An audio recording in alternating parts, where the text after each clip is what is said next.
नमस्कार दोस्तों, जय हिंद दोस्तों। आज हम परिवहन के टाल हमारा परिवहन टॉपिक चल रहा है। परिवहन में आज हम चर्चा करेंगे जल परिवहन के बारे में। किसके बारे में चर्चा करेंगे? जल परिवहन के बारे में चर्चा करेंगे। तो जल परिवहन कहते किसको है या जल परिवहन क्या होता है?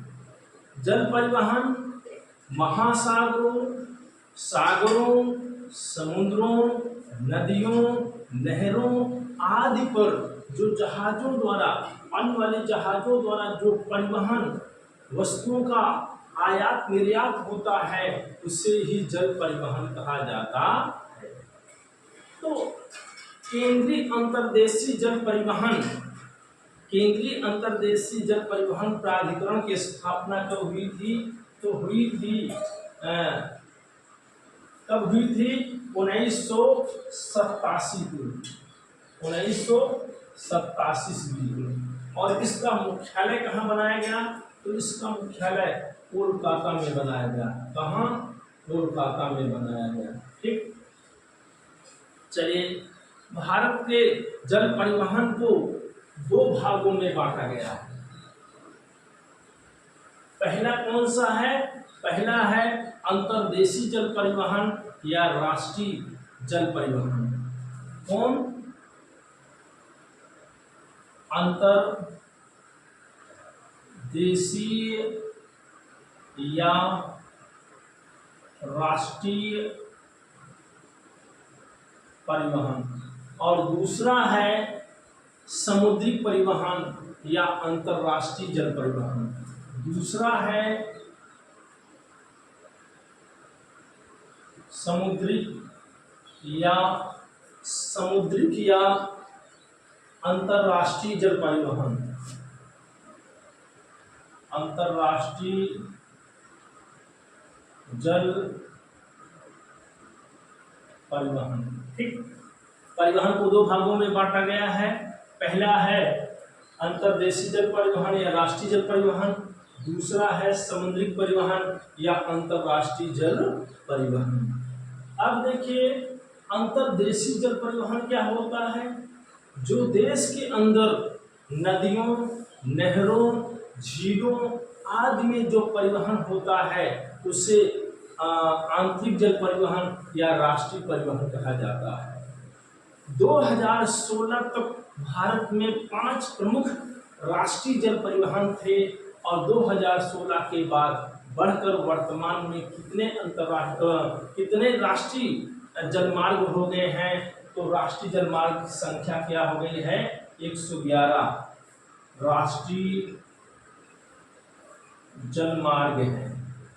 वर्तमान में कितने जलमार्ग हैं? राष्ट्रीय जलमार्ग हैं 111 हो गए हैं। तो देख लेते हैं, पहले 5 राष्ट्रीय जलमार्गों के बारे में चर्चा कर लेते हैं। तो पहला राष्ट्रीय जलमार्ग कौन सा है, कहां से कहां तक है? तो पहला राष्ट्रीय जलमार्ग है आपका किस नदी पर है? तो गंगा और हुगली नदी पर है। तो कौन सी नदी है? गंगा नदी। ये आपका हो गया, ये आपका हो गया इलाहाबाद। इलाहाबाद से कहां तक? इलाहाबाद से हल्दिया तक। तो कितना किलोमीटर है?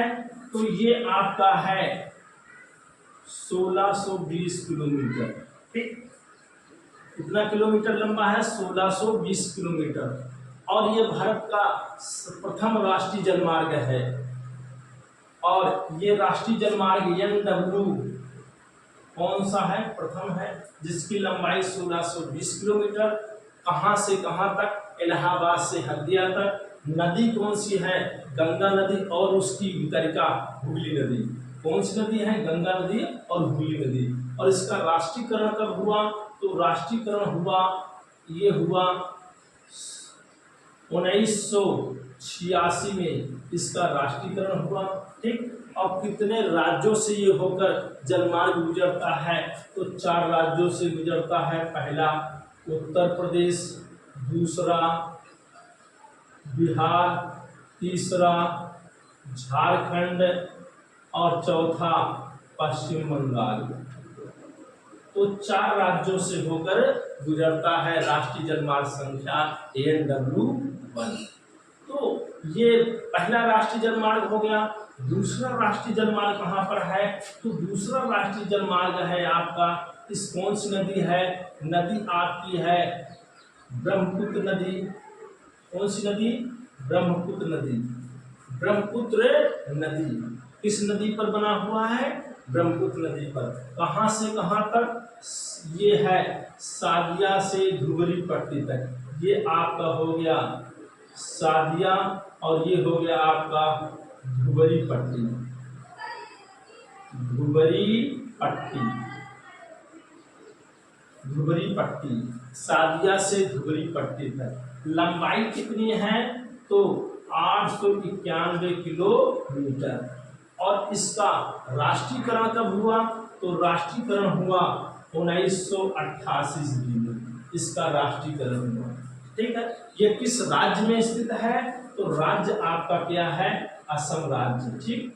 और कहां से कहां तक? सादिया से धुबरी पट्टी तक। लंबाई कितनी है? 891 किलोमीटर। और ये है NW2।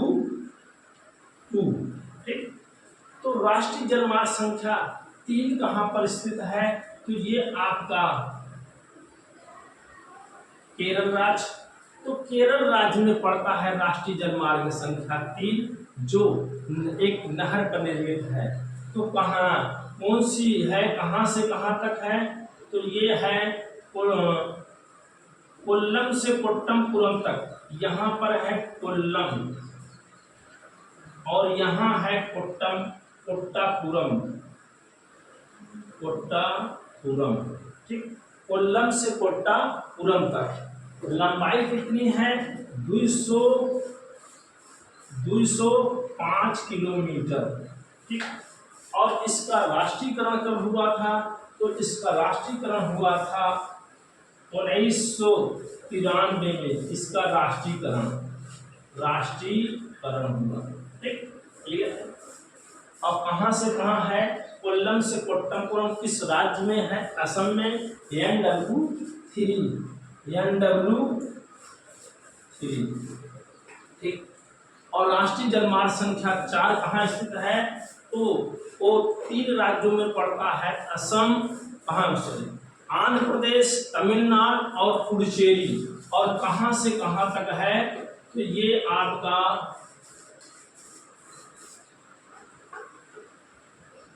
ये है काकीनाडा से मरक्कानम तक। यहाँ पर है आपका काकीनाडा, और यहाँ है आपका मरक्कानम। इसकी लंबाई कितनी है? इसकी लंबाई है 1095 किलोमीटर। 1095 किलोमीटर। ठीक। ये भी एक नहर पर है और 3 राज्य इससे जुड़े हैं। पहला राज्य आंध्र प्रदेश, दूसरा राज्य तमिलनाडु और तीसरा है पुडुचेरी। ठीक। चलिए, और ये NW नंबर 4। और इसका राष्ट्रीयकरण कब हुआ? तो राष्ट्रीयकरण हुआ 2008 में। राष्ट्रीयकरण हुआ। ठीक। उसके बाद राष्ट्रीय जलमार्ग संख्या 5 कहाँ स्थित है? तो ब्राह्मणी नदी पर स्थित है, उड़ीसा। तो ब्राह्मणी नदी पर यह है कहाँ? तलचर से धमरा तक। ये हो गया आपका तलचर और ये हो गया आपका धमरा। और NW नंबर 5, यानी राष्ट्रीय जलमार्ग संख्या 5 कहां से कहां तक? तलचर से धमरा तक। लंबाई कितनी है? तो लंबाई इसकी है 623 किलोमीटर। 623 किलोमीटर। ठीक, किस नदी पर है? ब्राह्मणी नदी पर स्थित है। और ये भी एक चलिए, राष्ट्रीय जलमार्ग संख्या 6 कहाँ पर प्रस्तावित है? तो ये है बराक नदी। कौन सी नदी है? ये आपका हो गया मणिपुर, ये आपका मणिपुर, ये मिजोरम, ये त्रिपुरा और ये असम। तो ये नदी 3 राज्यों से होकर बहती है। मणिपुर से निकलती है, मिजोरम असम होते हुए जा करके पद्मा नदी से मिल जाती है बराक नदी पर। कहाँ से कहाँ तक? तो ये है आपका, ये लखीपुर से भांगा तक, लखीपुर से भांगा तक, जिसकी लंबाई कितनी है? 121 और ये प्रस्तावित है। तो ये था राष्ट्रीय जलमार्ग संख्या। अब आते हैं समुद्री जलमार्ग या अंतर्राष्ट्रीय जलमार्ग। तो भारत में कितने समुद्रिक मार्ग हैं? समुद्रिक भारत का जो टोटल क्षेत्रफल है, समुद्री तटीय क्षेत्रफल कितना है? वो है आपका,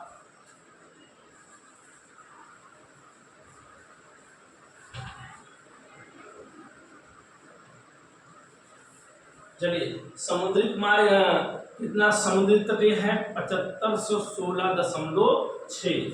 क्या है? 7516.6 किलोमीटर भारत का समुद्रिक मार्ग है। समुद्रिक मार्ग है। इन समुद्रिक मार्ग में भारत में कुल बड़े अंतर्राष्ट्रीय बंदरगाह की संख्या कितनी है? 13 है। और छोटे और मझोले बंदरगाह कितने हैं? लगभग कितने हैं? लगभग 200 किलोमीटर, 200 हैं। कितने हैं? 200 के करीब हैं मझोले बंदरगाह हैं, छोटे बंदरगाह हैं। और बड़े बंदरगाहों की संख्या कितनी है? 13 है। चलिए एक एक बंदरगाह देख लेते हैं कहाँ पर स्थित हैं।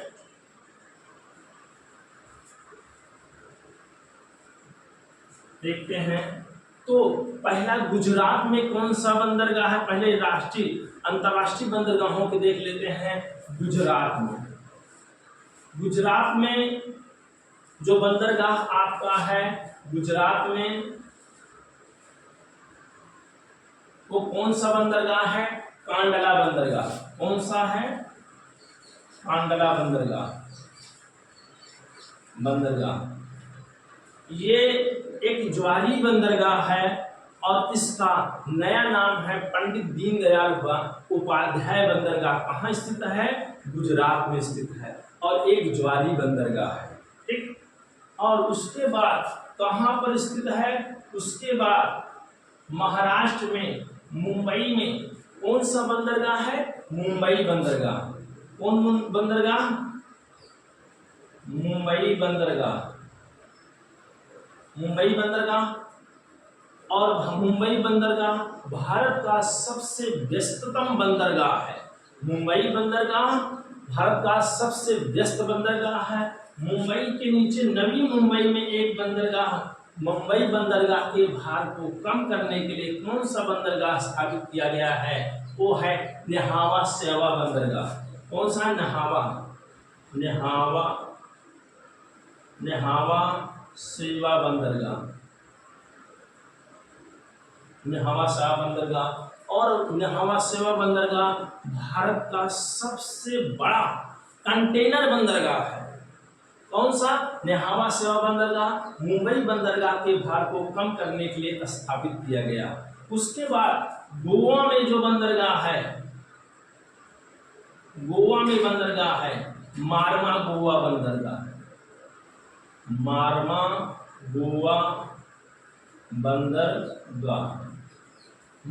गोवा बंदरगाह भारत का गोवा राज्य में स्थित है और ये भारत का सबसे उथला बंदरगाह है। भारत का सबसे उथला बंदरगाह कौन सा है?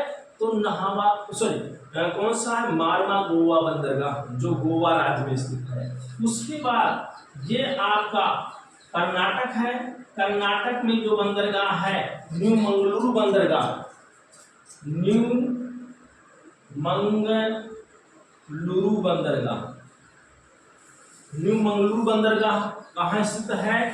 कर्नाटक में स्थित है। उसके बाद ये केरल में स्थित है, केरल में जो स्थित है कोच्चि बंदरगाह, कोच्चि बंदरगाह, ठीक। तो 6 इस साइड में है, कौन कौन है? कांडला बंदरगाह, मुंबई बंदरगाह, नेहावा सेवा बंदरगाह, उसके बाद मारमागोवा बंदरगाह, मंगलुरु बंदरगाह और कोच्चि बंदरगाह। उसके बाद भारत के सबसे दक्षिण में स्थित बंदरगाह कौन है? तो भारत के सबसे दक्षिण में 3 बंदरगाह हैं। कौन कौन है? तो यहाँ पे तमिलनाडु में है आपका, एक हो गया आपका चेन्नई बंदरगाह, चेन्नई बंदरगाह, दूसरा एन्नौर बंदरगाह, एन्नौर बंदरगाह, और तीसरा है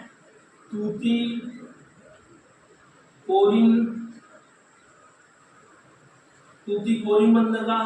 तो चेन्नई में 3 अंतरराष्ट्रीय बंदरगाह हैं, चेन्नई बंदरगाह, एन्नौर बंदरगाह और कोच्चि बंदरगाह।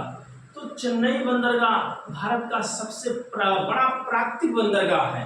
कौन सा है? चेन्नई बंदरगाह। उसके बाद आंध्र प्रदेश में जो स्थित बंदरगाह है, ये आंध्र प्रदेश में है विशाखापत्तनम बंदरगाह, विशाखापत्तनम